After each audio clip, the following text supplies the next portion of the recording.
Okay then, Great British Paddles number 3. The mid-section of Windermere, launching from Bowness, or the ferry crossing point at Bowness, just south of Bowness proper, and then doing a circuit taking in Bell Island, Ladyholme and Rampholme. Enjoy the pictures, great day's paddling and well worth the title of a Great British Paddle. Cheers.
Okay then, nice paddle on Windermere today, about 8k, that's all we did.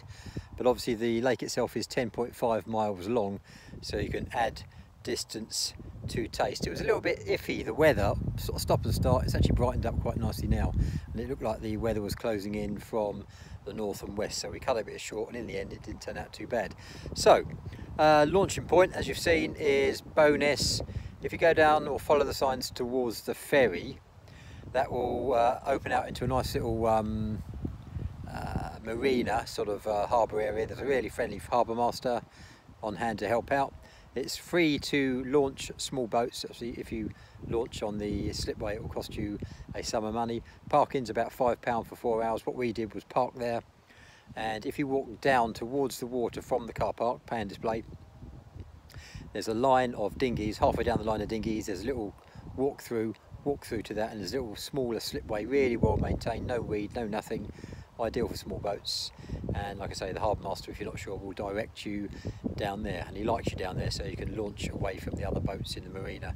Not that it's really that busy. So off we went straight across to Bell Island, 700 metres, 750, something like that, depending on the wind. Named after Isabella Kerwin. I think the family bought the place some years ago. They built Island House, which is that really ornate domed building you can see. That was in 1774, and I think the family lived there till about 1993. It was called Bella Island after her. That got foreshortened to Bell Island, and if you paddle round Bell Island, it will take you, well, it will take you as long as it takes you to paddle, about 2.5, 2.6, 2.7k, depending on whether you take in all the little sub-islands and bays. But what's good about Bell Island is it stretches across Windermere, so if it's windy, north or west wind, then you'll tend to find one side of the island is quite sheltered, whilst the other is a little bit more exposed. Close in, you can see the buoys where the shallow water is, so if you've got a big rudder, SUP, OC1, just be careful of that. There are some, most of the rocks are obvious, but some are less obvious, so just be aware. And if you're concerned at all, then take a wider berth around the line of red buoys. Nice paddle around the island. What we did that. You can extend it out if you go to the north. There's a further island up there, and I've forgotten the name of it for the minute. It's Ladyholme. That's right, sometimes call that Lady Bell Island. It's Bell Island and Ladyholme, which off Bowness Bay, you'll see the more prominent one. There's actually 18 islands in Windermere. The most prominent one, the biggest one, is Bell Island. But anyway, came around the back of Bell Island, went down to Ferry, which is where the ferry comes in. That's a chain ferry or a cable ferry. Just be aware of that if you're paddling close behind the boat. Obviously it picks up the cable as it goes, and then the cable drops away quite quickly. not to impede other traffic, and then we carried on down to Rampholm, which is the next biggest island further down, and like I say, 7.5k, 8k, but you can add distance as you think fit.